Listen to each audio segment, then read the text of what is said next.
Okay, we're going to continue on with the 4-4 work together. We have done the first two closing entries.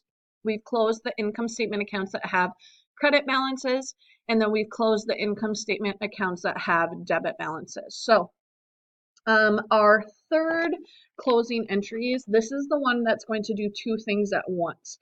We're going to be recording our net income or our net loss, and then at the same time, it closes income summary. Okay, so in the book, in our directions, it does say that we have a worksheet, but I just looked through the book and they don't actually give us a worksheet to show us our net income or our net loss.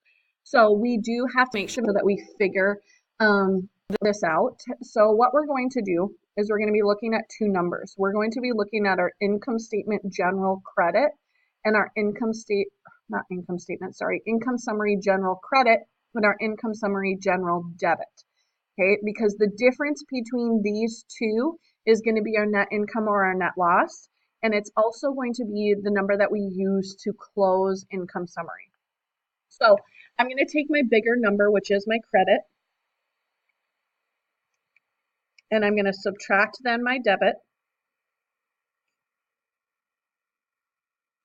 I get $63,189.54. That tells me that the balance right now in my income summary general account is going to be a credit of $63,189.54 because my credit number is bigger. So if that's the balance, that tells me that I need to debit income summary to close it.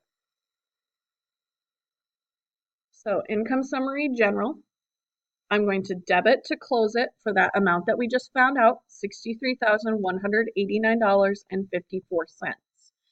I'm going to be closing that account into my retained earnings.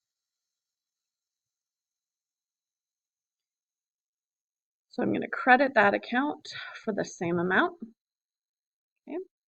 My last closing entry is when I'm going to close my dividends account. So I'm going to go back to my adjusted trial balance. I'm going to find my dividends account. It's right above our income summary general, and it's 16,000.